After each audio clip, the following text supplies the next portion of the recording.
Now हम database oracle का use करेंगे जो आरडीएमएस है, ठीक है। और डीबीए क्या करता है, मैनेज करता है डेटा को डेटाबेस, ठीक है। अब इस डीबी में डेटाबेस में क्या क्या पार्ट्स है जो जानना चाहिए कोई भी डीबीए को। पहला तो आर्किटेक्चर होता है, ये पता रहना चाहिए अगर डेटाबेस मैनेज कर रहे हो तो। फिर बैकअप एंड रिकवरी आना चाहिए।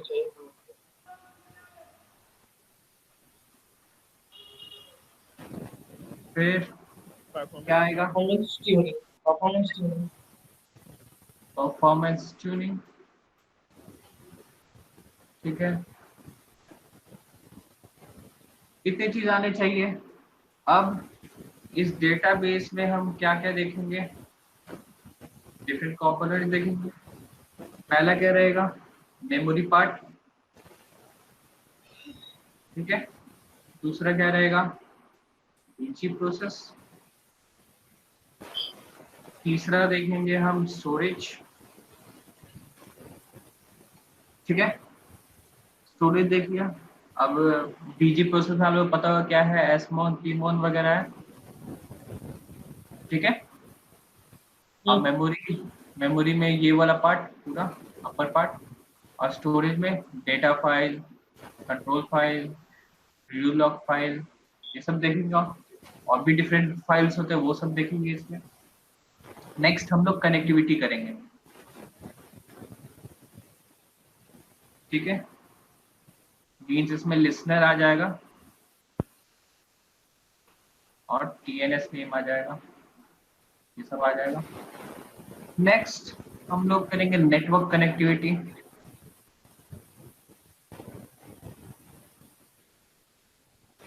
ठीक है।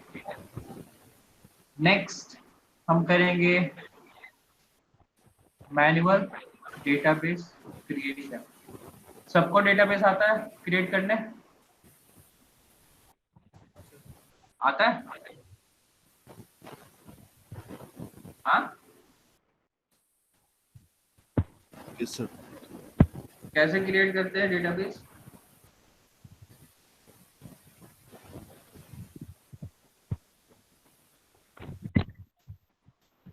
बताओ कोई भी, सभी को इंस्टॉलेशन किया है तो।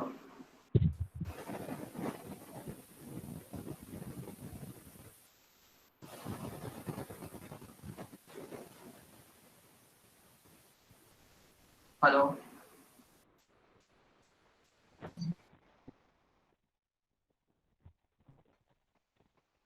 बताओ कोई, डेटाबेस कैसे क्रिएट करते हैं हम लोग?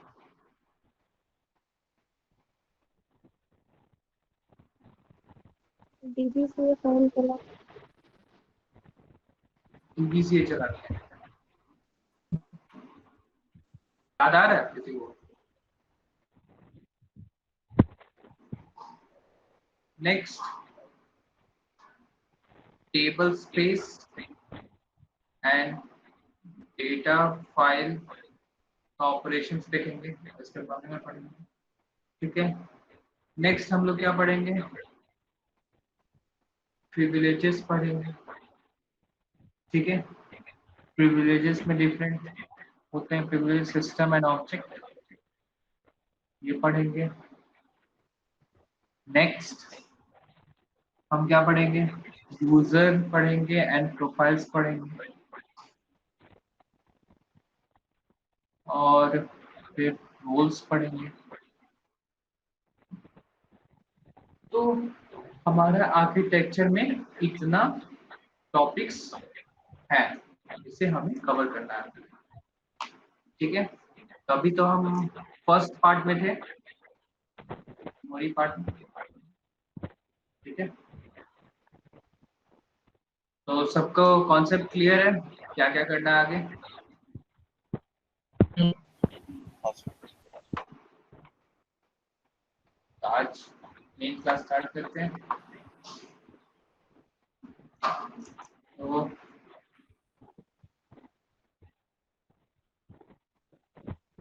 सबसे पहले इसको लिख लें, ये SGA हमारा शेयर्ड पूल,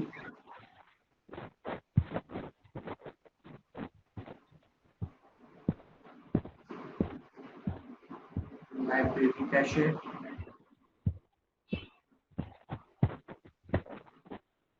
डेटा डिक्शनरी जैसे।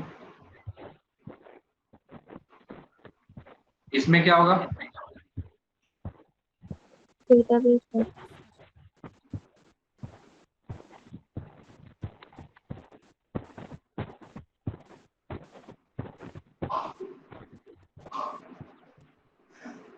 ठीक है, इसमें पुल,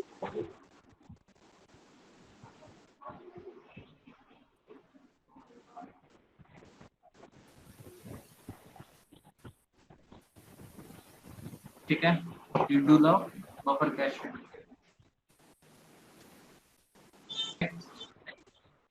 इसमें स्मॉल, लार्ज पुल, जावा पुल, ये सब बस हाँ वो बोला ना, मेरे को सिर्फ ये ज्यादातर पढ़ना है।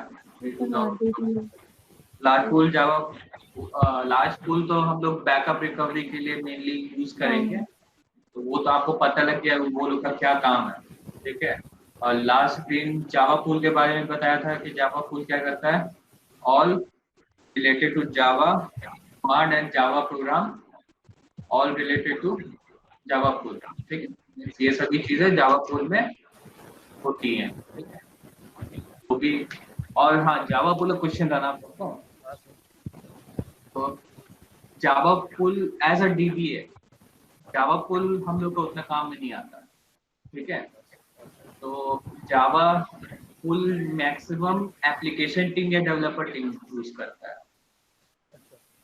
ठीक है, तो मेरे को बेसिकली काम कहाँ से रहेगा, हम जावा तो नहीं पढ़ते ना डीबीए में, हम पढ़ते सिर्फ एसक्यूएल पढ़ते या फिर ओएस कमांड पढ़ते हैं।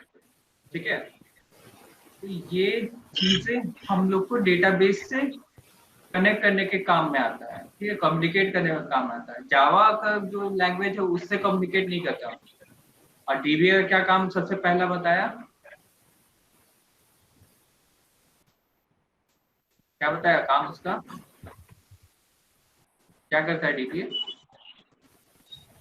सर डीबीए तो मैंने डेटा आर्किटेक्चर, आर्किटेक्चर ने डेटा को मैनेज करता है, डेटाबेस का।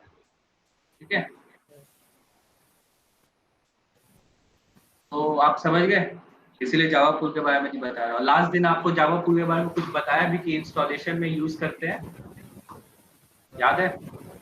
बोला था कि वो GUI वगैरह किससे बनाते हैं, जावा वगैरह से बनाता है। तो इतना जानना काफी है आपके लिए जावा पूल के बारे में। और लार्ज पूल के बारे में और एक नया पॉइंट आप लोग ले लो कि बैकअप रिकवरी जो करते हैं वो बहुत ह्यूज प्रोसेस है। ठीक है, तो ह्यूज प्रोसेसेस जो होते हैं वो लार्ज पूल एरिया में जो होते हैं। ठीक है, और रीडू लॉग, और अभी मैं इसको फिर से रिपीट कर देता हूँ। तो अगर कोई आप स्टेटमेंट एग्जीक्यूट करते हो तो वो सबसे पहले कहाँ हिट करेगा, शेयर्ड पूल में, शेयर्ड पूल में हिट करेगा। उसके बाद क्या आएगा, वो लाइब्रेरी कैशे में आएगा।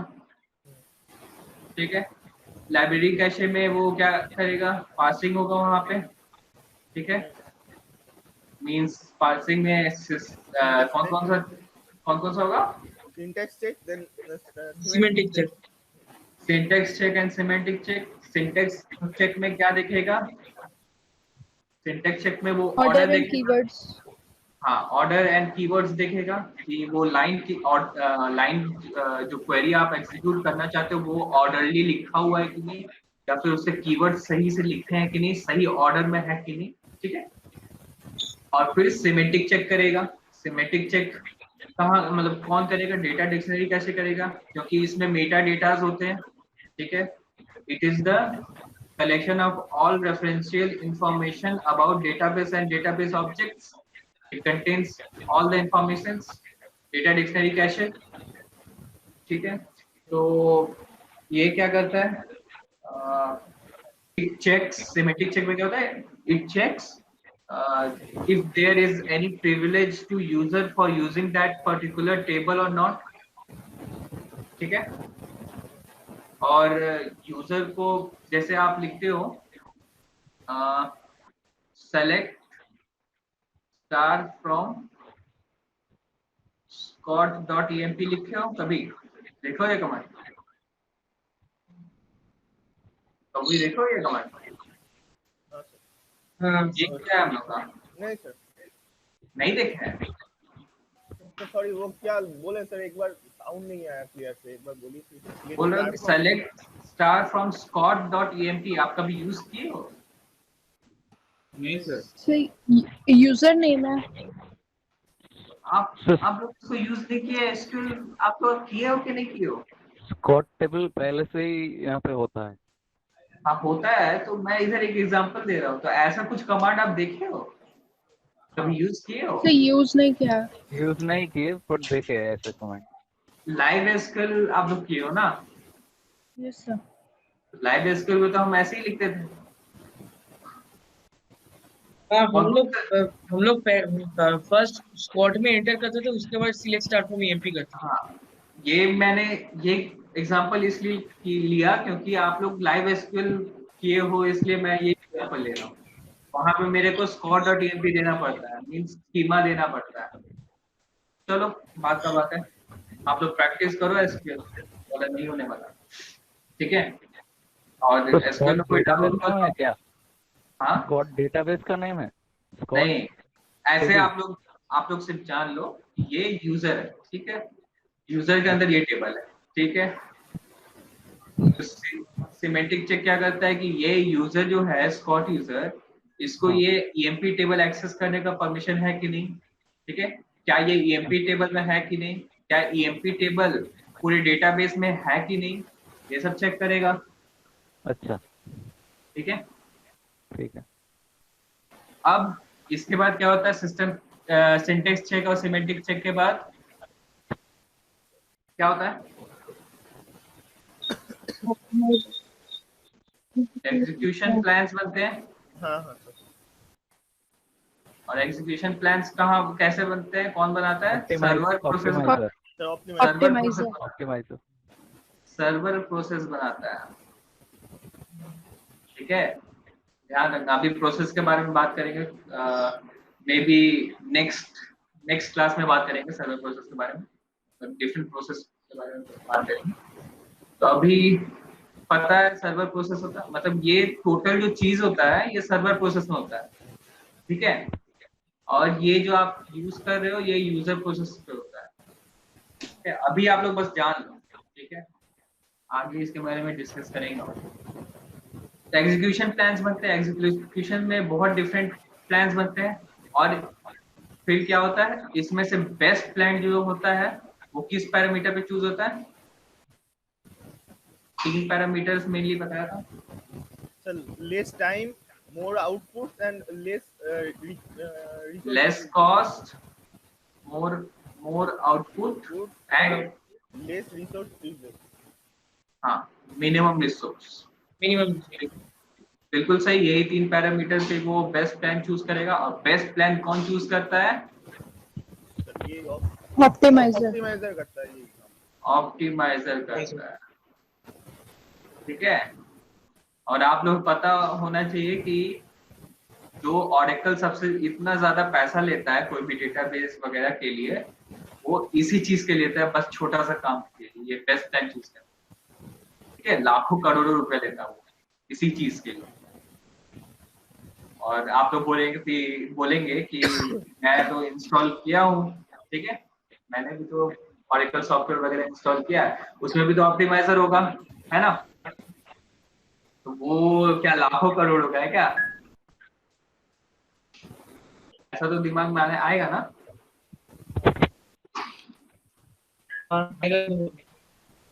तो ये आपके पास जो फ्री वर्जन है, ठीक है?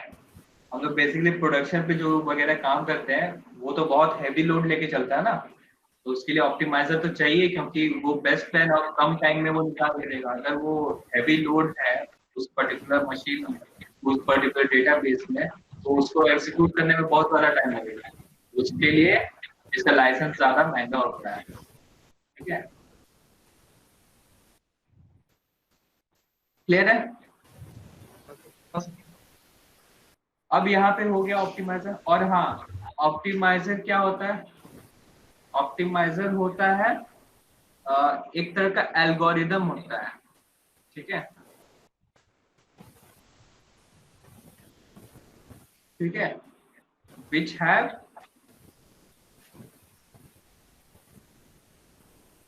some source of codes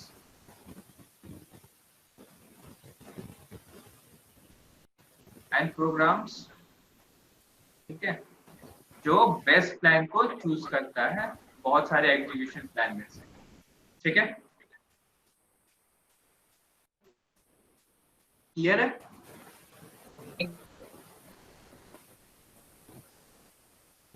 अब नेक्स्ट है, इसके बाद क्या होता है? इसके बाद डेटाबेस बफर कैशे में आएगा। वहां पे डेटा जो रहेगा, सपोज ये वाला EMP टेबल का जो भी डेटा रहेगा वो यहाँ पे ब्लॉक्स में रहेंगे। ठीक है, यहाँ डेटा सब लिखे होंगे, एक ब्लॉक दो ब्लॉक जितने भी हो। ठीक है, वो डेटा यहाँ से रिट्रीव करने के काम आएगा। तो बेसिकली ये डेटा होल्ड करके रखेगा। और रीडू लॉग बफर कैशे में क्या होगा? आप जो स्टेटमेंट चला रहे हो, कौन सा स्टेटमेंट ये होल्ड करके रखता है? Redo log buffer cache. SQL गलत। DDL only DDL and DML statements ये होल्ड करके रखता है। और इस चीज को एक्सेप्ट बोल रहा हूं, एक्सेप्ट DQL। ठीक है, DDL DML स्टेटमेंट रखता है। मींस ये क्या है? सेलेक्ट स्टार फ्रॉम EMP है। ये क्या है? DDL है या DML है? कौन सा है?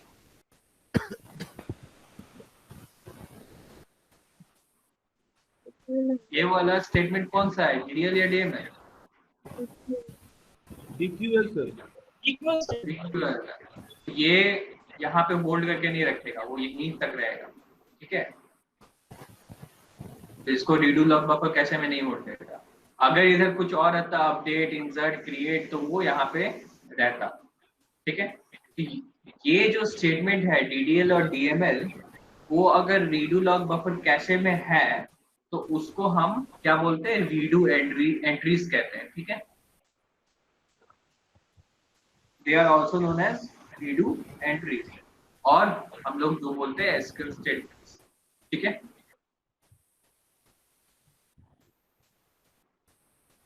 But except DQL। ठीक है, इतना तक हम लोग पढ़े थे अभी तक ना। हाँ सर। तो अब आगे का हम स्टेप पढ़ेंगे। ठीक है, आगे का आपका तो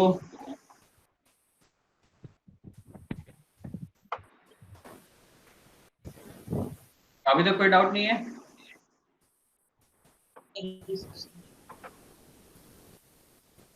तो अब पढ़ेंगे हम SMON मींस सिस्टम मॉनिटर।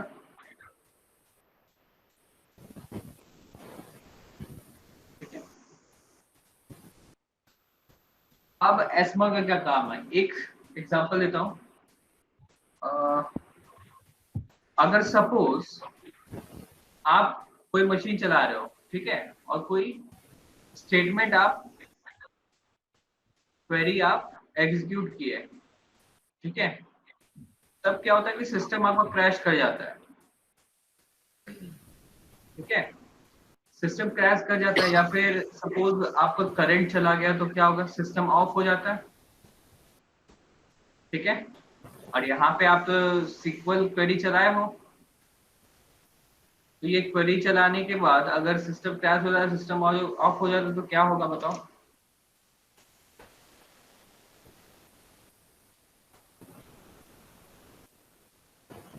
क्या सिनेरियो होगा? एक बार क्वेश्चन और बोलिए, क्वेश्चन एक बार और बोलिए। हम SQL क्वेरी चलाएं, एग्जीक्यूट किए हैं।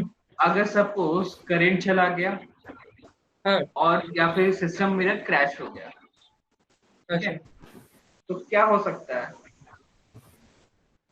लाइब्रेरी कैशे में नहीं जाएगा, हाँ, लाइब्रेरी कैशे में नहीं जाएगा सिक्योर क्वेरी।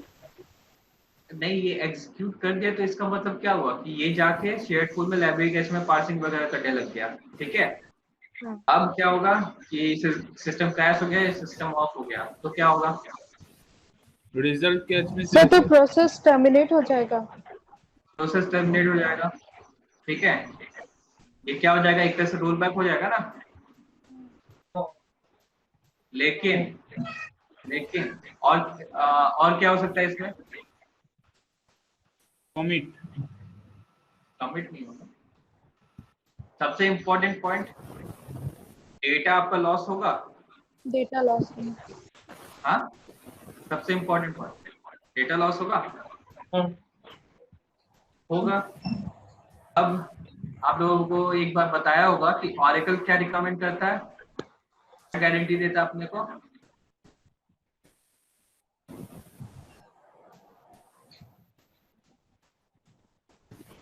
क्या बोलता है ऑरेकल?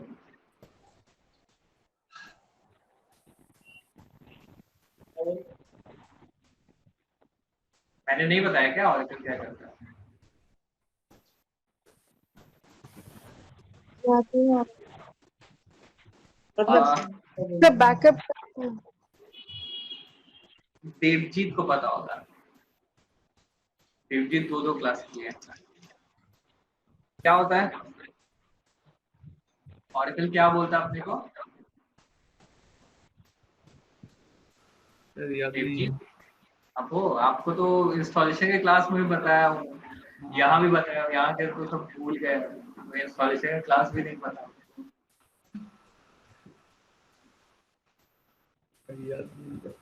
वो क्या गारंटी देता है? No data loss. हमें डेटा लॉस नहीं हो, हमारा जो भी डेटा है उसको लॉस नहीं होने देगा, ठीक है। हाँ सर, ये बोला है, कभी लिखा है ऐसा कुछ, कभी बताया है?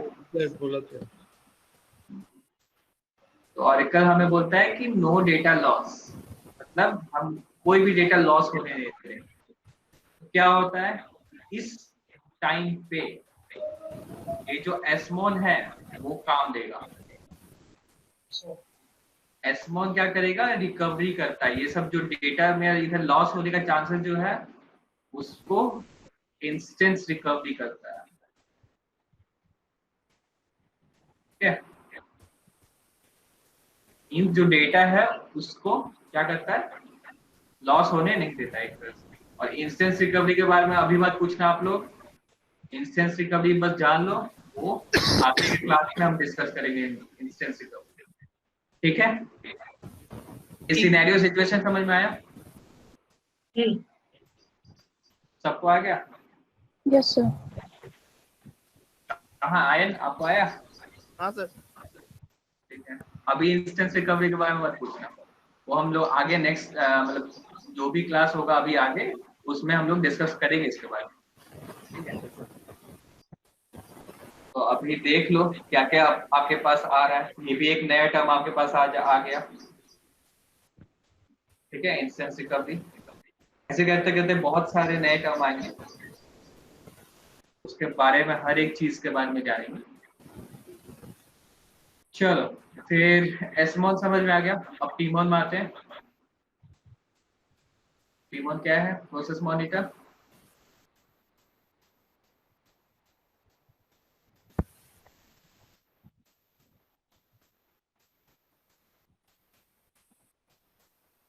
प्रोसेस मॉनिटर, तो ये क्या करता है प्रोसेस मॉनिटर अपना?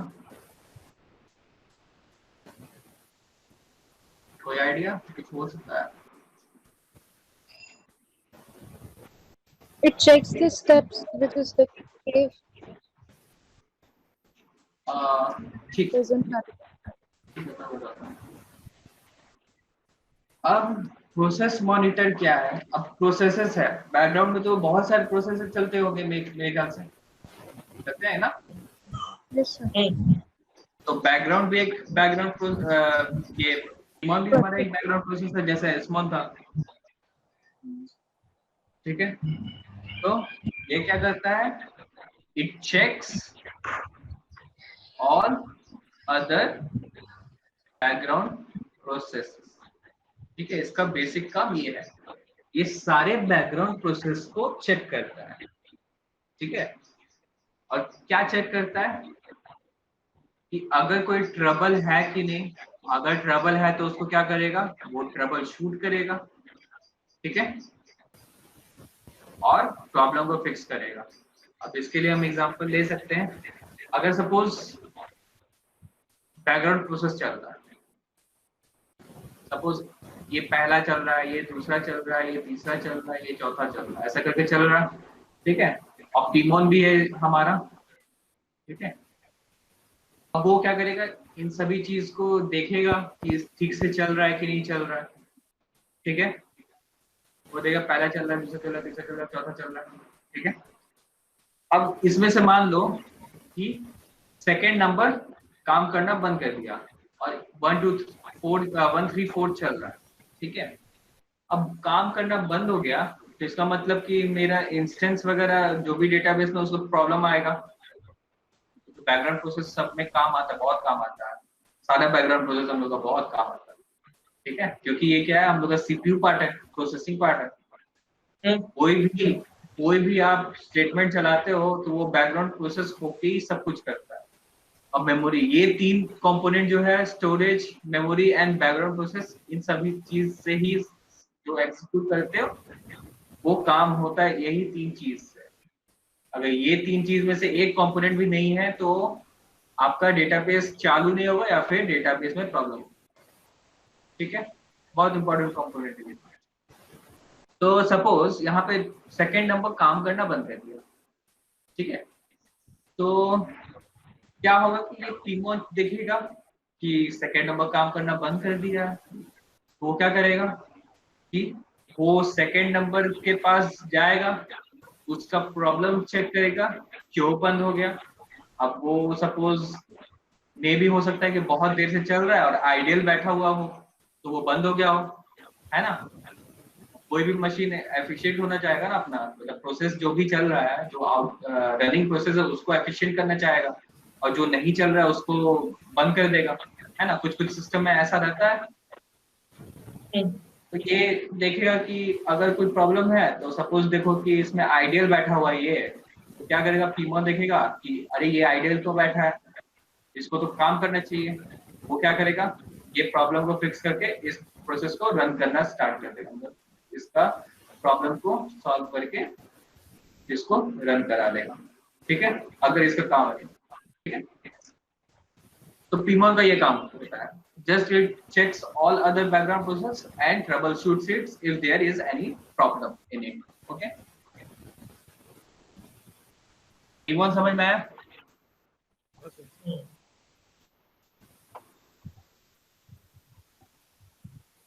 अब नेक्स्ट आते हैं हम DBWR में। यहाँ पे आप लोग का एक क्वेश्चन था ना, N वाला, हाँ हाँ हाँ। ठीक है। तो DBWR का फुल फॉर्म होता है क्या? डेटाबेस है, डेटाबेस राइटर। डेटाबेस राइटर, ठीक है। अब डेटाबेस राइटर का क्या काम है इसका, ठीक है। तो डेटाबेस राइटर भी हमारा एक बैकग्राउंड प्रोसेस है, ठीक है। अब सपोज यहाँ पे हम क्या किए, सेलेक्ट स्टार फ्रॉम EMP करते हैं, ठीक है। तो क्या होगा, ये लाइब्रेरी कैसे में जाएगा, डेटा डिक्शनरी कैसे में, जो अपना प्रोसेस है पार्सिंग का वगैरह सारा वो प्रोसेस करेगा, ऑप्टिमाइजेशन बेस्ट प्लान बनाएगा, फिर डेटाबेस बफर कैसे में आता है। और डेटाबेस बफर कैसे में मैंने क्या बोला कि यहाँ पे डेटा के ब्लॉक्स रहते हैं, ठीक है, जिसके अंदर क्या रहता है, ब्लॉक्स रहता है। और इसका डिफॉल्ट साइज क्या होता है इस ब्लॉक्स का, 8 के 8 KB होता है, 8 KB होता है, ठीक है। तो अगर सपोज ये मैंने कमांड चलाया और वो ऑप्टिमाइजर के बाद, ऑप्टिमाइजेशन के बाद वो डेटाबेस बफर कैशे में उसको दिखा कि यहाँ पे कोई ऐसा ब्लॉक है नहीं जिसके अंदर इसका डेटा हो, ठीक है। या फिर छोड़ो, ये दूसरा केस है। पहला केस देखो कि इसमें अगर डेटा है, ठीक है, या फिर डेटा नहीं है, ये दो केस हो सकता है, ये दो केस होगा ना। या तो इस ब्लॉक में डेटा है या तो नहीं है, ठीक है।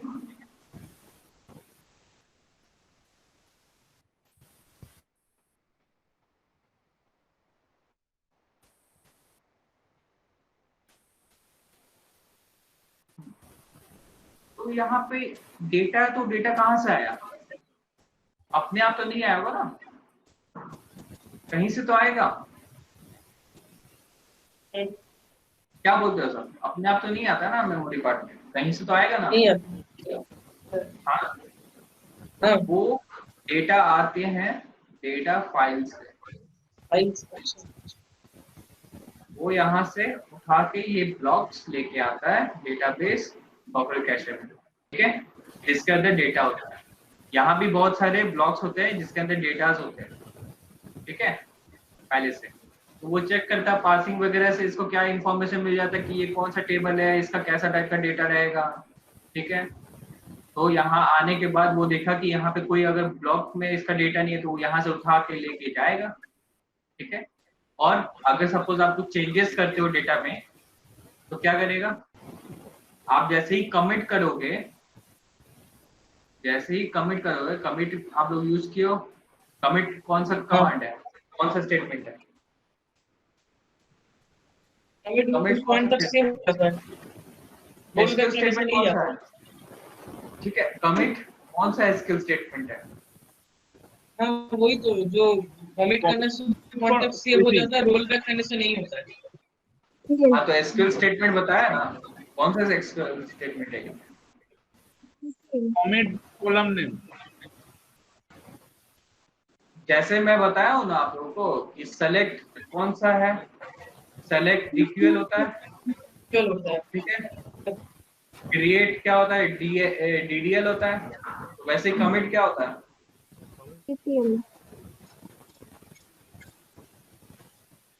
क्या होता है, बाकी सब बताइए।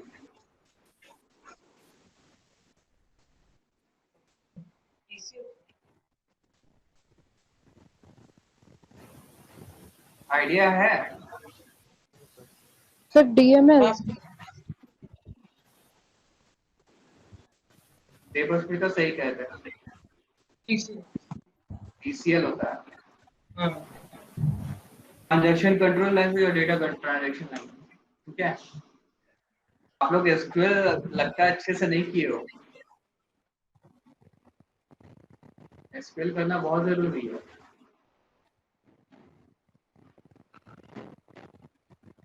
दिक्कत होगा।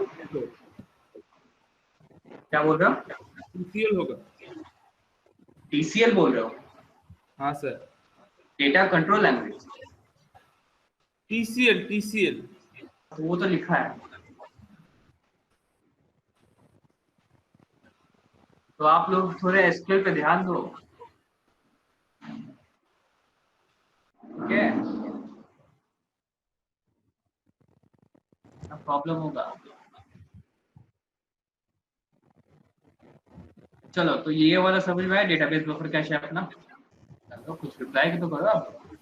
डेटा फाइल ब्लॉक में डेटा लेके डेटाबेस बफर कैश पर जाता है, उसके बाद क्या होता है? मतलब ये कमिट, उसके बाद देखो, अगर सेलेक्ट स्टाफ हम ये भी चलाया तो ये डेटा यहाँ से वो रिट्रीव करके मेरे को शो करेगा यहाँ से, ओके, ठीक है। जैसे आपको दिखता है ना, सारा जो दिखता है आपको टेबल कॉलम वगैरह, वो सब यहाँ से रिट्रीव हो जाएगा। अगर कुछ और क्या बोला, अगर डीडीएल डीएमएल कमांड चलाओ तो यहाँ पे कुछ चेंजेस करेगा, फिर उसको रिट्रीव करके मेरे को देगा, ठीक है। अब बट अगर यहाँ पे डीडीएल डीएमएल स्टेटमेंट चलाया, उसको एग्जीक्यूट किया, तो यहाँ पे वो डेटा को लेके आएगा अगर डेटा नहीं है डेटाबेस बफर, ठीक है। बट इसके साथ साथ यहाँ रीडू लॉग बफर कैशे में वो स्टेटमेंट यहाँ पे लिख ले DDL या DML, ठीक है, वो लिख लेगा। ये तो डेटा फाइल से यहाँ आ गया। अब क्या है कि आप कमिट कर दिए, ठीक है, मतलब आप एक तरह से सेव कर दिए। यहाँ पे जो डेटा होगा वो क्या होगा, ये डेटा आके वापस डेटा फाइल में लिखेगा, ठीक है, वापस से ये डेटा फाइल में आके सेव होगा। क्योंकि डेटा फाइल में क्या होता है, it contains all type of data, ठीक है, जितने भी डेटा है डेटा फाइल में, ये एक तरह का स्टोरेज है अपना। तो सारा जो डेटा होते हैं वो सारे डेटा को यहाँ पे हम लोग करते हैं डेटा फाइल, ठीक है।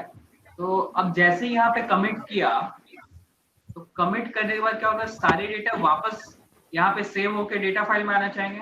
अब ये जो प्रोसेस है वो लिखेगा कौन ये सारे डेटा इस डेटा फाइल में, आके ये dbwr ये लिखता है, ठीक है। ये उठा के जो डेटा लेके जाता है वो सर्वर प्रोसेस लेके जाता है, ठीक है। लेकिन database buffer cache data file में डेटा जो लिखता है, कौन लिखता है, ये डेटाबेस राइटर लिखता है, बैकग्राउंड प्रोसेस लिखता है। तो आप लोग कंफ्यूज नहीं होना कि ये डेटा फाइल यहाँ पे डेटाबेस बफर कैसे हुआ है, तो उसको भी डेटाबेस राइटर लेके आएगा, और वापस अगर रखना हो तो डेटाबेस राइटर ही रखेगा। ये कंफ्यूजन नहीं रहना चाहिए। यहाँ से लेके जाता सर्वर प्रोसेस लेके आता, बट वहां से लेके जो आके लिखता है डेटा फाइल में वो डेटाबेस राइटर लिखता है। क्लियर है? कोई डाउट? क्लियर है? तो नेक्स्ट प्रोसेस में चले। चलो, तो अभी सिक्योरिटी नहीं देख लिया, अभी LGWR देखते हैं। अच्छा, आपको ये N का बताना था ना, मतलब तो अब देखो यहाँ पे तो एक ब्लॉक रहेगा, ठीक है, कमिट कर दिया, ठीक है। तो क्या करेगा, डेटाबेस राइटर इसको लेके आके डेटा फाइल में लिखेगा, है ना। अब सपोज ये तो एक कमांड चला है, तब एक डेटा आगे लिखा, एक ब्लॉक आगे लिखा। अब सपोज यहाँ पे मेरे पास नंबर ऑफ यूजर्स है, ठीक है, सपोज 5-6 यूजर्स है, ठीक है। वो लोग अपना कुछ DDL कमांड, DML कमांड, कुछ फिर DQL कमांड कुछ चला रहे होंगे।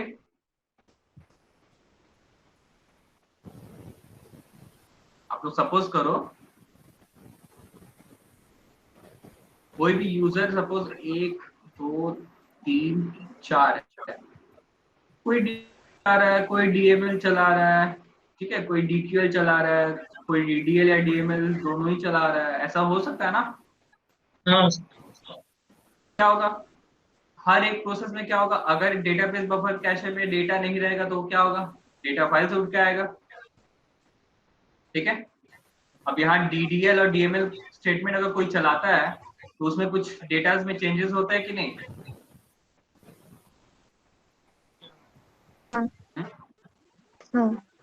DML चला रहे तो उसमें ऑल्टर करते हैं, अपडेट वगैरह करते हैं, DDL फिर इंसर्ट करते हैं। ये सब क्या हो रहा है, हम लोग कुछ चेंजेस कर रहे हैं ना।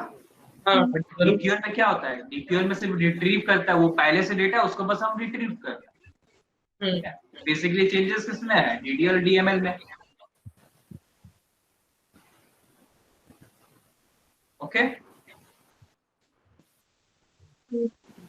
तो यहाँ पे हर कोई अपना अपना एक कमांड चला रहा है, एक स्टेटमेंट चला रहा है, ठीक है। तो यहाँ पे जैसे ही चेंजेस होता है और ये लोग कमिट चलाता है, ठीक है, सब कमिट चला दिया, तो क्या होगा। अब ऐसा तो नहीं होगा ना कि सबको एक साथ लेके आ जाएगा, DBWR एक एक करके लेके आता है। एक ब्लॉक को पहले ले आएगा, फिर दूसरे ब्लॉक को पहले आएगा, जो पहले कमिट करेगा उसका पहले डेटा चलाएगा, फिर दूसरा सेकंड जो कमिट किया उसका डेटा लेके आएगा, डेटा ब्लॉक लेके आके यहाँ लिखेगा, ठीक है। ये प्रोसेस होता है। तो DBWR जो है, ठीक है, DBWR वो एक स्टेप करता है। तो N का मतलब होता है नंबर ऑफ प्रोसेस जो DBWR चला रहा है। तो सपोज पहले यूजर के लिए DBW1 चला रहा है, दूसरे के लिए DBW2 चला रहा है, इसके लिए DBW3 चला रहा है, DBWR4 चल रहा है इसके लिए। ठीक है, हाँ ये जो है वो नंबर ऑफ प्रोसेसेस है। क्लियर है? और मैक्सिमम ये प्रोसेस कहां तक जा सकता है? मैक्सिमम ये 9 तक जा सकता है। ठीक है, ऐसा पॉसिबल ही नहीं है कि ये 9 के पार चल जाए। ठीक है, वरना डेटाबेस आपका क्या होगा, आपको डेटाबेस का साइज बढ़ाना पड़ेगा, इंस्टेंस वगैरह प्रॉब्लम होगा। तो बेसिकली मैक्सिमम इसका 9 रहता है, 9 प्रोसेस तक जाता है। क्लियर है इनका कॉन्सेप्ट? बस Yes. तो पिछले क्लास से आप लोगों का बहुत सारा डाउट क्लियर हुआ कि नहीं? हाँ वो तो हुआ। अभी भी बहुत सारी चीज है इसमें, वो आगे क्लास में और पता लगेगी। ठीक है, अभी तक जितना चीज बताया उसमें से भी और भी बहुत चीज है। ठीक है, तो LGWR हो गया। अब थोड़ा सा स्टोरेज के बारे में हम लोग जान लें क्या क्या होता है। LGWR बताएगा ना? हाँ, LGWR बताया नहीं ना? नहीं सर, LGWR नहीं हुआ। हाँ चलो ठीक है, LGWR आता है। LGWR का फुल फॉर्म क्या होता है? Log writer. ये भी एक बैकग्राउंड प्रोसेस है, one of the type of background processes. ये क्या करता है, अब आप कोई DDL या DML स्टेटमेंट चलाते हो तो वो कहाँ पे रहता है? होल स्टेटमेंट कहाँ रहता है? Redo log redo log buffer cache में। ठीक है, वो सारे स्टेटमेंट को होल्ड करके रखता है, जिसे हम रीडू एंट्रीज कहते हैं। ठीक है, रीडू एंट्रीज में आज आप लोगों के लिए नया टर्म होगा आज। तो सिंपल एसक्यूएल स्टेटमेंट जो उसको होल्ड करके रखता है उसको रीडू एंट्रीज कहते हैं। तो हमारा DDL DML ही रीडू एंट्रीज होते हैं। तो ये सब होल्ड करके तो हमारा मेमोरी पार्ट है ना। तो मेमोरी पार्ट को कुछ साइज अलोकेट किया हम लोग, कुछ साइज दिए हुए हैं पहले से। तो ऐसा तो नहीं ना होता है कि ये इसमें आते गया आते गया आते गया आते गया, एक टाइम पे ये फुल तो होगा। क्या बोलते हैं, फुल होगा ना? फुल तो जरूर होगा। अगर फुल होगा तो क्या होगा, डेटाबेस पे क्या इफेक्ट पड़ेगा?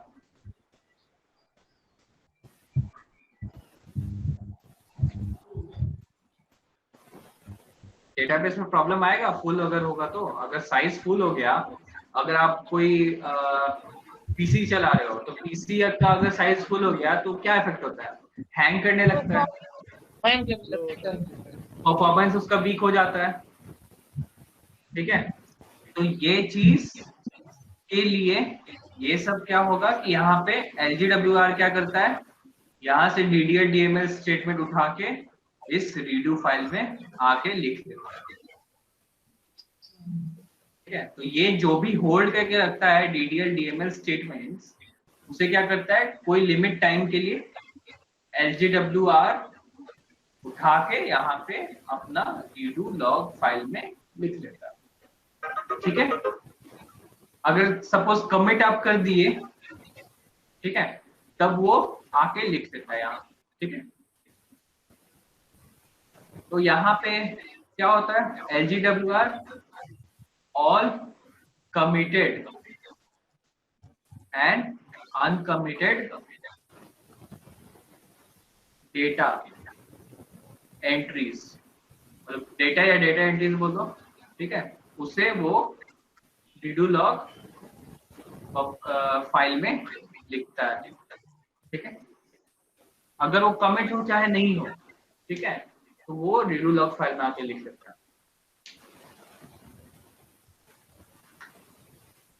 क्लियर हुआ LGWR? No sir. नहीं क्लियर हुआ?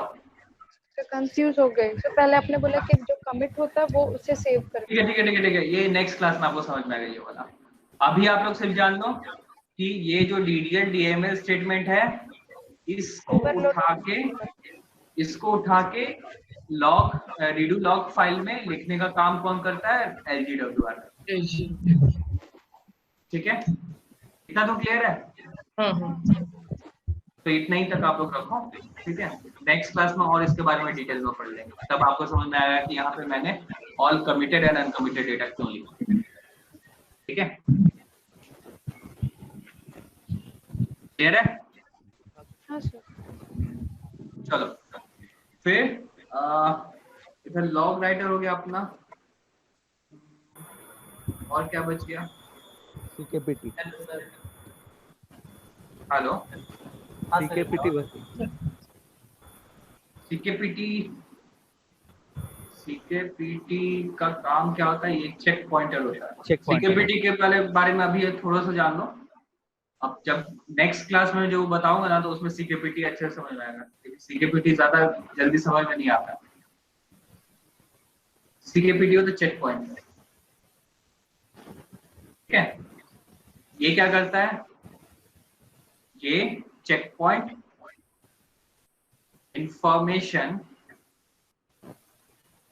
इंफॉर्मेशन को अपडेट करता है। कहाँ पे?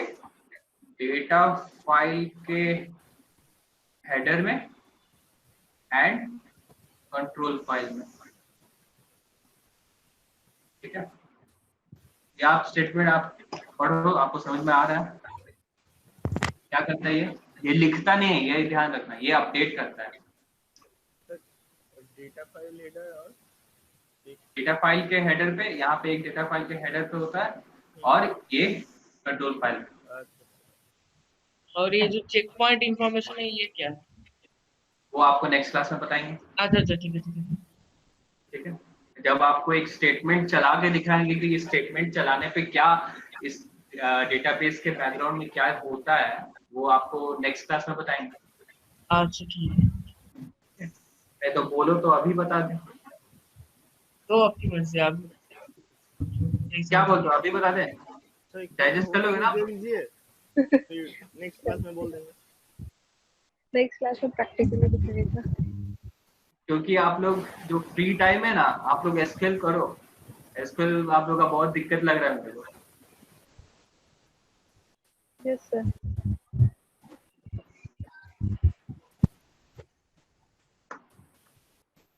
तो और कुछ पूछना चाहो तो पूछो।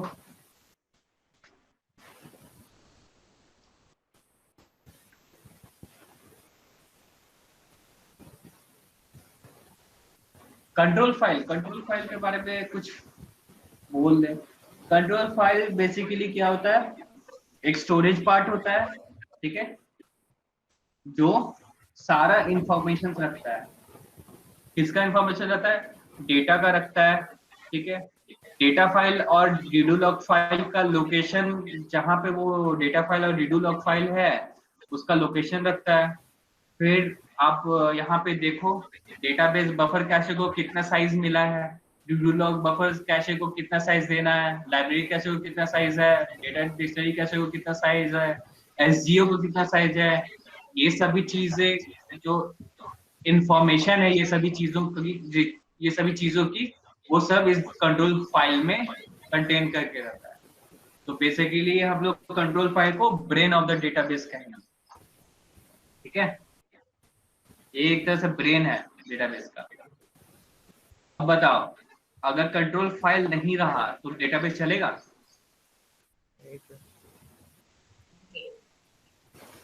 क्या है आप लोग? नहीं चलेगा। नहीं चलेगा?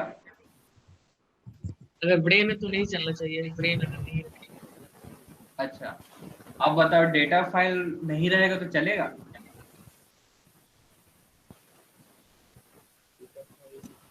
नहीं चलेगा सर, डेटा फाइल नहीं रहेगा तो डेटा कहाँ है?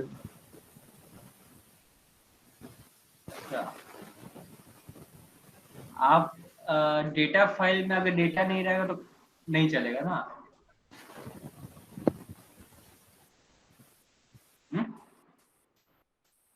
नहीं सर, मतलब वो डेटा कहाँ से मिलेगा? सपोज आप डेटाबेस नहीं क्रिएट हो किए हो अभी तक, तो आपके पास डेटा है? नहीं, हाँ? डिफॉल्ट रहेगा शायद। क्या आप लोग सोचना है इसके बारे में? डेटाबेस नहीं क्रिएट भी किए हैं तो उसका रिलेटेड मतलब कुछ ना कुछ डिफॉल्ट डेटा तो रहना चाहिए। हाँ, आप लोग बस एक बार सोच के बताना, ठीक है? अब आप लोगों को लॉगिन करने आता है वो डेटाबेस? आप लोग इंस्टॉलेशन किए हैं तो डेटाबेस लॉगिन किए हो, कभी खोले हो डेटाबेस को? Yes, sir. कैसे खोले हो? सब पहले बटन ऑन करते हैं, मशीन ऑन करते हैं, लॉगिन करते हैं। कैसे लॉगिन करते हैं, स्टेप्स पता है? सभी को पता है क्या स्टेप्स?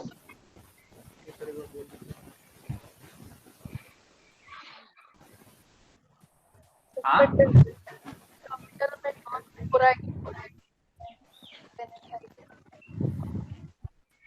डेटाबेस लॉगिन किए हो, ठीक है? तो आप टर्मिनल खोलते हो ना? टर्मिनल खोलने के बाद आप बताओ क्या करते हो? टर्मिनल खोलने के बाद फिर .ora क्यों करते हैं मैम? से एनवायरनमेंट क्रिएट क्या क्या एनवायरनमेंट? एनवायरनमेंट तो अपने पास है अभी, बहुत सारा है ऑक्सीजन के साथ, तो इधर एनवायरनमेंट को क्रिएट कर रहे हैं। ऑक्सीजन एनवायरनमेंट नहीं यूज करते। हाँ, SQL environment, SQL environment. Oracle. अच्छा, बाकी सब मतलब सब एग्री कर रहे हैं क्या कि इसके अंदर जो हम एक एनवायरनमेंट क्रिएट करेंगे, हवा पानी देंगे क्या? हाँ सर, ठीक है। हाँ, तो सही आंसर कौन देना चाहेगा?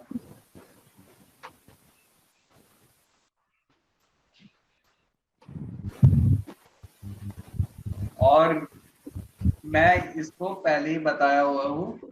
किसे बताया हो? वनवेश, शाश्वतो, देवश्मिता और जफर, ये चारों को पता है। अब इन चारों के से आंसर नहीं निकला तो समझ लेना। एनवायरनमेंट वेरिएबल सेट होता है। हाँ, एनवायरनमेंट वेरिएबल सेट होता है, एसआईडी एनवायरनमेंट वेरिएबल सेट होता है। अच्छा, और कुछ नहीं बताया था? और इसमें कुछ नहीं बताया था? बताए थे। हाँ, तो आप एनवायरनमेंट वेरिएबल बताए तो किसी को समझ में नहीं आया। एनवायरनमेंट वेरिएबल थोड़ा एलैबोरेट करके बताओ। एसआईडी Oracle को seed, Oracle home and path. हाँ Oracle seed, Oracle home, path. हाँ, ऑरेकल सीड नहीं होता सर, ऑरेकल एसआईडी होता है। और SID, हाँ सर, सॉरी। आप तो वेकअप सीड आप देख लियो लग रहा है। एसआईडी का फुल फॉर्म पता है ना? System identity. आइडेंटिफायर। तो कहाँ मैम, आपको समझ में आया? एनवायरनमेंट नहीं क्रिएट करते थे इसमें हम लोग एनवायरनमेंट वेरिएबल सेट करते हैं। Yes sir. इसमें क्या आता है? ऑरेकल एसआईडी आता है, ऑरेकल होम आता है, और क्या आता है मैम? Yes sir. और path. और उसका पाथ आता है। ठीक है, इस एनवायरनमेंट क्रिएट करने से पता लगता है कि हम लोग कौन से एसआईडी, कौन से इंस्टेंस पे काम करना है। ठीक है, फिर ऑरेकल होम का पार्ट जहां आपका सॉफ्टवेयर है, जो ऑरेकल होम जो आपका मेंशन हो जाएगा उसका नेम वगैरह, और पाथ जिस लोकेशन पे आपका डेटाबेस सॉफ्टवेयर वगैरह है उसी से आप कम्युनिकेट करोगे ना। ये तरह से एनवायरनमेंट वेरिएबल सेट होता है। और आप लोग को पता होगा इसके बाद क्या स्टेप आता है डॉट .org के बाद? SID SID SQL plus. शाबाश शाबाश शाबाश शाबाश। ऑरेकल एसआईडी पूछता है आप लोग से? SID क्यों पूछता है? ऑरेकल होम तो उसको पता लगे, पाथ पता लग गया। अब ऑरेकल एसआईडी आप पूछो, क्योंकि मे भी आपके जो सिस्टम है उसके अंदर एक से ज्यादा एसआईडी का आप डेटाबेस बना के रखे हो, है ना? पहले ही बताओ कि एसआईडी और इंस्टेंस दोनों एक ही होता है। वो इंस्टेंस का नेम ही एसआईडी होता है, ठीक है? तो एसआईडी और डेटाबेस ये दोनों सेम नहीं है। It is not equal to DB, ठीक है? It is equal to instance में। तो यहाँ इसीलिए एसआईडी पूछता है कि अब आप कौन से इंस्टेंस पे लॉगिन करना चाहोगे, ठीक है? नेक्स्ट स्टेप बताओ। Next SQL plus SQL plus तो आप रुक जाइए, अब बाकी सबको बोलने दीजिए। हाँ आपको तो आते हैं ना। एसक्यूएल प्लस करते हैं, ठीक है? तो एसक्यूएल प्लस क्या है, मैं बताओ ये।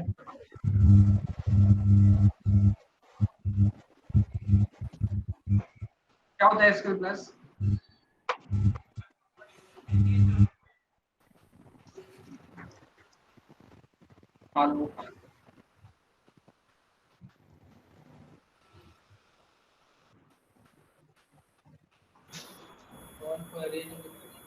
कोई भी बताओ, जो भी 4 जन है उनको छोड़ के कोई भी बताओ। इनिशिएट करने के लिए हाँ, क्वेरीज एंड कमांड को इनिशिएट करने के लिए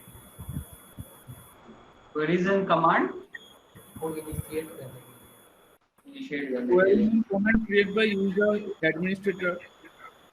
अच्छा, ठीक है, मोस्ट प्रोबेबली सही है। कहाँ होता है SQL plus? Oracle database. Oracle database. SID इसका पाथ पूछ रहे हैं, किधर रहता है एसक्यूएल प्लस, किधर आपको देखने को मिलेगा?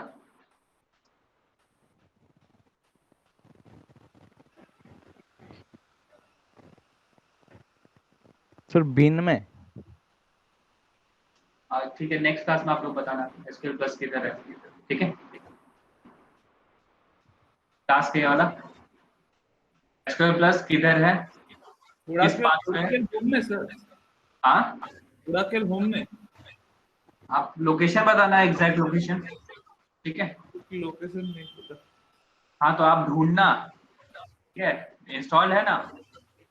नहीं मैं कर रहा हूँ अभी तक नहीं हुआ. कौन कर रहा है? दीप जी. आपसे नहीं बोल रहे, आप तो अभी है दूसरी क्लास में, आप इंस्टॉलेशन कर रहे हो, आपको नहीं बोले, बाकी सबको बोल, ठीक है? बाकी सब मेरे को बताना एसक्यूएल प्लस का लोकेशन, ठीक है? उसका पाथ बताना, ठीक है? Sir, U01. जो भी है सब U01 के अंदर ही है। Product 720. Oracle home में सर F/something. क्या ढूंढोगे कि मैं बता दूं? Sir U01/F/something.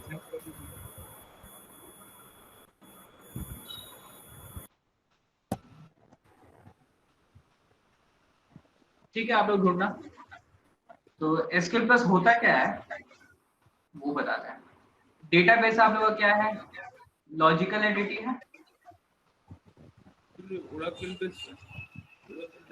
ठीक है? उसमें टेंशन ना लो आप, ठीक है? आराम से जब भी आपको टाइम मिले तो आप ढूंढ लेना उसको, ठीक है? Oracle based utility. हाँ, Oracle based utility. Oracle base utility में Database. चलो ठीक है, अब वो आप लोग बताना बात में। अभी जान लो एसक्यूएल प्लस क्या होता है। डेटाबेस हम लोग का लॉजिकल एंटिटी होता है, सबको पता है। हाँ सर इसको डील करने के लिए हम लोग क्या यूज करते हैं? SQL मींस एसक्यूएल यूज करते हैं, है ना? डेटा, इसका डेटा से कम्युनिकेट करने के लिए एसक्यूएल यूज करते हैं ना। हाँ एसक्यूएल यूज करने के लिए हमें क्या चाहिए? सीक्वल प्रॉम्प्ट चाहिए, यस। जो आपका ऐसे एसक्यूएल करके आता है, तो उसी में ना आप चलाते हो सीक्वल कमांड सब। कभी चलाए हो? हाँ सर। Yes, sir. हाँ, तो सीक्वल करके ऐसे आता है, आप देखे होगे ऐसे करके हाँ सर, हाँ बिल्कुल आता है। स्टार्टिंग में पहला फर्स्ट लाइन में, ठीक है, जब आप एसक्यूएल प्लस चला देते हो तो, ठीक है। तो यहाँ पे क्या होता है कि ये एक फाइल होता है, ठीक है, जिसके अंदर सारे के सारे एसक्यूएल कमांड और क्वेरीज कंटेन करके रहता है, कंटेंट है, ठीक है। इसीलिए इसको चलाते हैं कि हम लोग एसक्यूएल से जो भी कमांड चलाए वो अपना एग्जीक्यूट हो, डेटाबेस से अगर कनेक्ट करना हो, कम्युनिकेट करना हो, ठीक है। नेक्स्ट है क्या? नेक्स्ट स्टेप बताओ। एसक्यूएल प्लस जैसे ही कि वो ऐसे ही नहीं होता है, ऐसे ही ये प्रॉम्प्ट नहीं आ जाएगा, क्या होगा? इसके बाद क्या स्टेप होता है एसक्यूएल प्लस के बाद? CSDB है। ये स्टेप होता है, क्या आता है ये वो बताओ, क्या पूछता है अपने से? Enter user name. Enter user name. तो यूजर नेम क्या है? वो sysdb। तो sysdb होता क्या है? कौन बोला? तमोगना? नहीं सर, अच्छा शुभम, हाँ बिल्कुल सही आप बोल रहे हैं।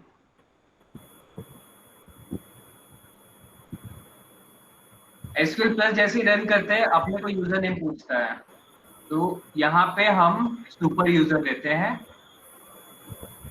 जो कि एसक्यूएल का जो सुपर यूजर होता है हमारा सिस, ठीक है। अब यहाँ पे आप पासवर्ड दे दोगे, ठीक है, पास दे दोगे तो क्या होगा? इधर आपको क्या दिखेगा? It is an ideal instance, ठीक है,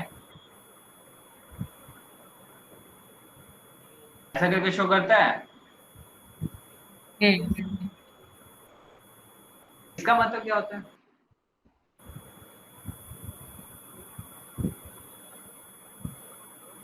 it is an ideal instance, इसका मतलब क्या होता है?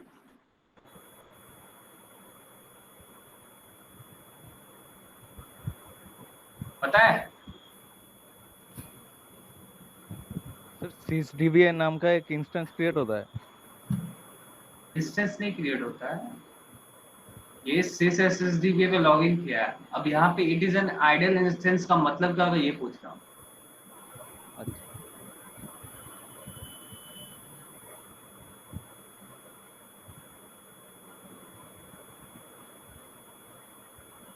बताओ किसी को आइडिया है? आप लॉगिन किए हो तो ये सब पता रहना चाहिए ना, हर एक स्टेप में होता क्या है। ऐसे ही तो कुछ स्टेप प्रोसेस आप फॉलो करके तो भेड़ बकरी वाला चाल तो नहीं चलोगे, कुछ तो पता रहना चाहिए ना, आप ह्यूमन हो, आपको कुछ ना कुछ तो लॉजिक पता रहना चाहिए कि ये सब क्यों कर रहे हैं।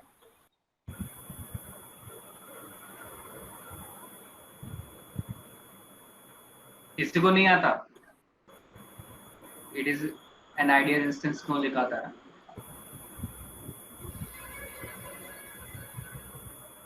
देवश्मिता मैम आप बताओ।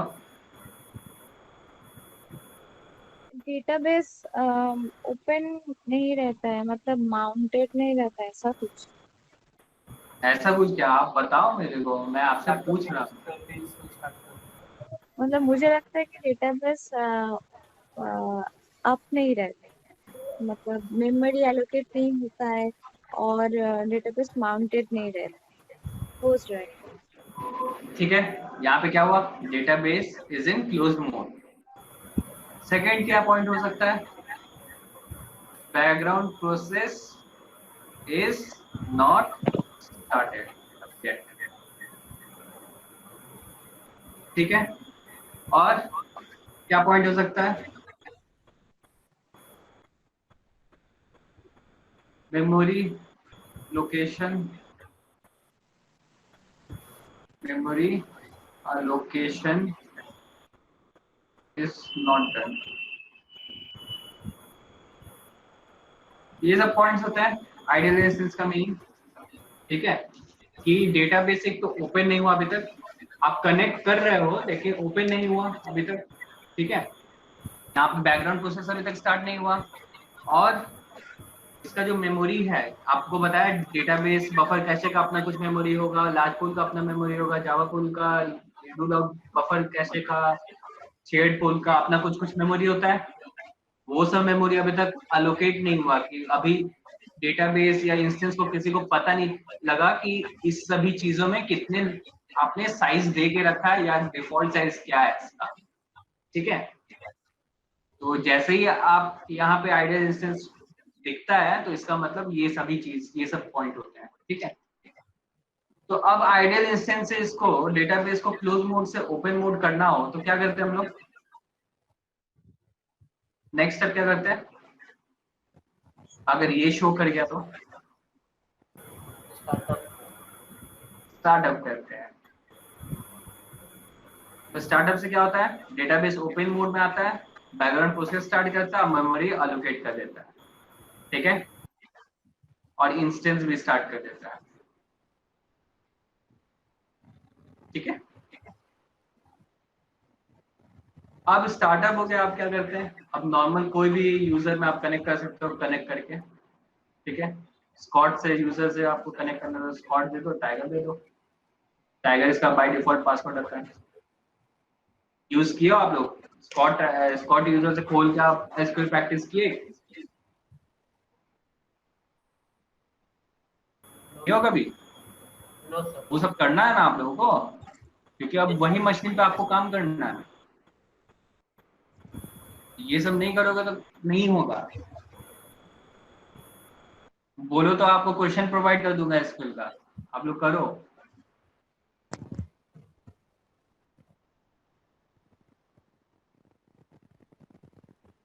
ठीक है, तो ये स्टेप होता है। अब आप लोगों को क्या मशीन ऑन करके भी दिखाऊं क्या?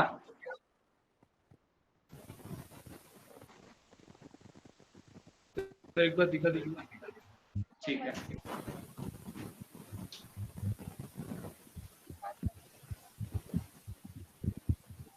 ये सब पता था आप लोगों को? तो ये स्टेप्स पता था, पर ये डिफाइन नहीं था कि ये स्टेप्स क्यों होता है, किसके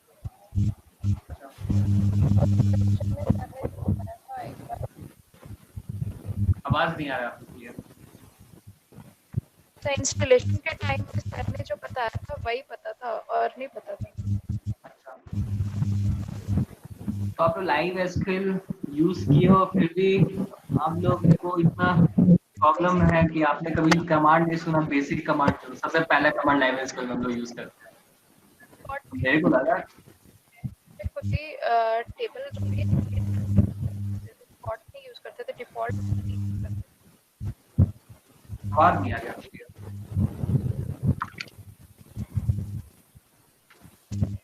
तो स्कॉट नहीं यूज करते।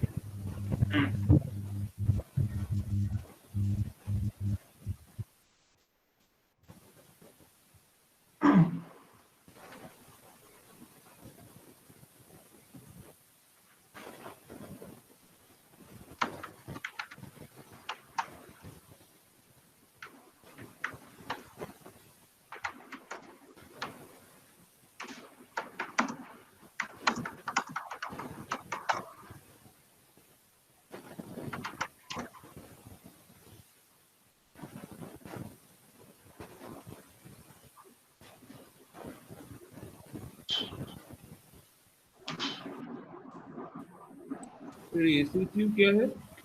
वो आपको पता है, शट डाउन होता है। डेटाबेस को भी बंद करना।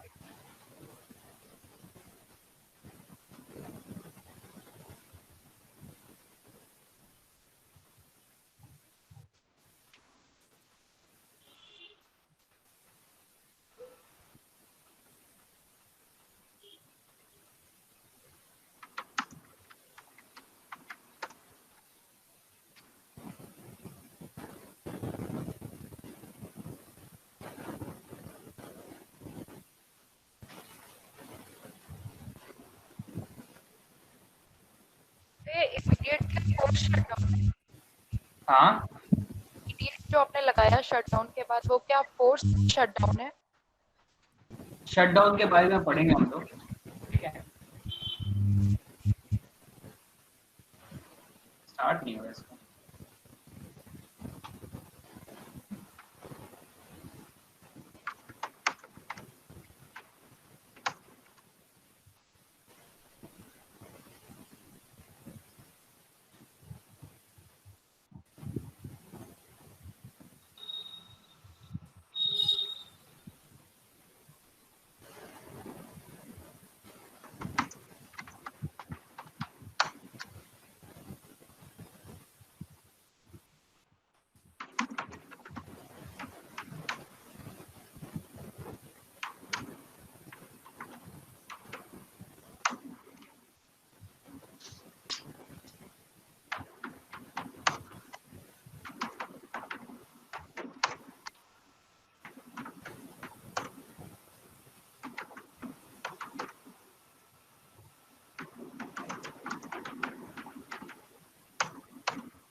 देखो स्टार्ट करते हैं हम लोग।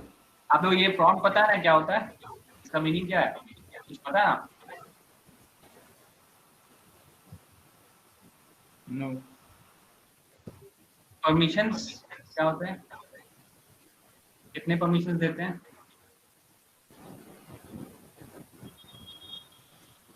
लिनक्स पढ़ो ना। The 3 permissions देते हैं, read, write and execute. Basically 4 होते हैं इसमें। देखो ये जो ऑरेकल है वो मेरे को यूजर डिनोट करता है, ठीक है। ये ऑरेकल जो है ये यूजर डिनोट करता है कि आप किस यूजर में हो, किस यूजर से काम कर रहे हो, ठीक है। एट अनीश दिख रहा है इधर, है ना, दिख रहा है? हाँ सर।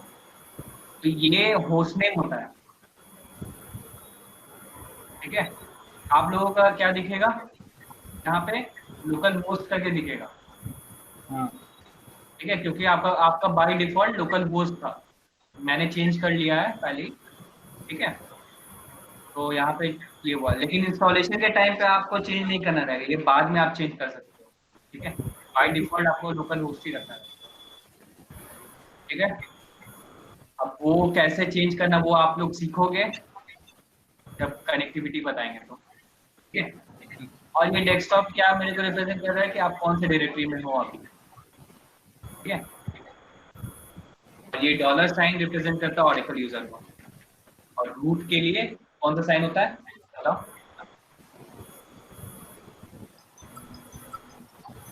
हैश होता है, हैश होता है, ठीक है। अब स्टार्ट करते हैं। फर्स्ट स्टेप था अपना पूरा ENV कर देते हैं ऑरेकल एनवायरनमेंट सेट करने के लिए, ठीक है, उसका वेरिएबल सेट करने के लिए एंटर किया। अब यहाँ पे SID पूछ रहा है, ABCD करता हूँ मेरा है। सपोज मेरे को SID नहीं पता, कैसे देखूंगा कौन सा डेटाबेस है अपना कंप्यूटर में, बताओ? cat space cat space slash etc slash Tora tab। /Tora tab, ठीक है। सबको आता है ये बहुत इंपॉर्टेंट है। अगर आप मशीन में कोई किसी डेटाबेस में काम करना चाहते हो तो सबसे पहले आपको यही जानना जरूरी है, ये कमांड जानना जरूरी है। ये कमांड आपको नहीं पता तो आप डेटाबेस में कैसे लॉगिन करोगे, डेटाबेस के बारे में ही नहीं पता रहेगा तो। देखो कितने हैं मेरे पास, 2 डेटाबेस है, मींस 2 SID होगा, है ना। तो एक ABCD और अंश करके, तो यहाँ पे ABCD यूज करते हैं अभी। .ora env किया, SID ABCD लिख लेता हूँ, एंटर किया। देखो ये दिख रहा है oracle base and oracle home path set हो गया।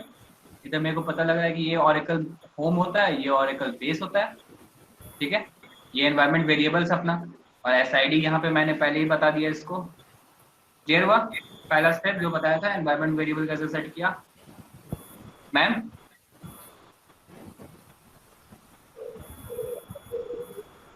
हेलो,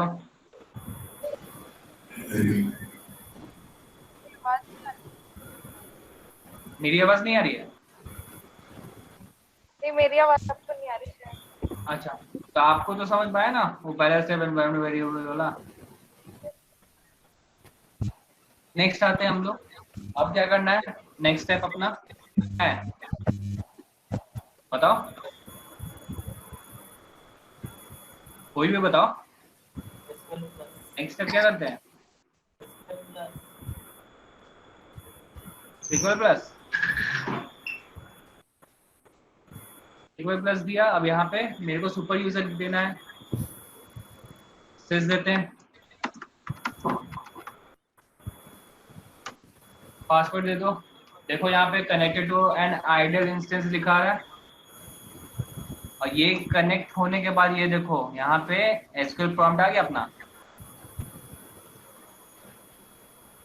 इसी प्रॉम्प्ट का बात कर रहा था। अब यहाँ पे आप कोई भी एसक्यूएल कमांड चला सकते हो। अब इससे मेरे को अभी डेटाबेस मेरा किस फॉर्म में, क्लोज मोड में है, बैकग्राउंड प्रोसेस इसका अभी स्टार्ट नहीं हुआ, मेमोरी कुछ लोकेट नहीं हुआ। यहाँ पे हम क्या करते हैं, स्टार्टअप करते हैं। ये देखो, ये दिख रहा है, हाँ क्या है, टोटल सिस्टम ग्लोबल एरिया। क्या है ये, टोटल एसजीए। एसजीए में क्या क्या है, database buffer, that is database buffer cache का size, redo log buffer cache का साइज, ये दिख रहा है। फिक्स साइज, वेरिएबल साइज, ये सब डेटा फाइल वगैरह जो भी स्टोरेज है आपका, उसका सब लोकेशन है इधर। अब जो जितना साइज मिला हुआ वो सब दिख रहा है, ये सब बाइट्स में है। अब क्लियर हुआ स्टार्टअप करने पे ये सब क्या आता है, ये सब आप पढ़ रहे हो। अब देखो डेटाबेस माउंट भी हो गया, डेटाबेस ओपन भी हो गया, सबसे पहले ओरेकल इंस्टेंस स्टार्ट हो गया। ठीक है, अब आप कुछ भी काम कर सकते हो, तो कुछ भी आप यूजर को कनेक्ट कर सकते हो। कनेक्ट स्पॉट करके टाइगर इसका पासवर्ड होता है, एंटर किया। अब आप लोग बताओ कोई भी मेरे को कि अगर मेरे को टेबल्स देखना है कोई यूजर में, तो कौन सा कमांड यूज करेंगे?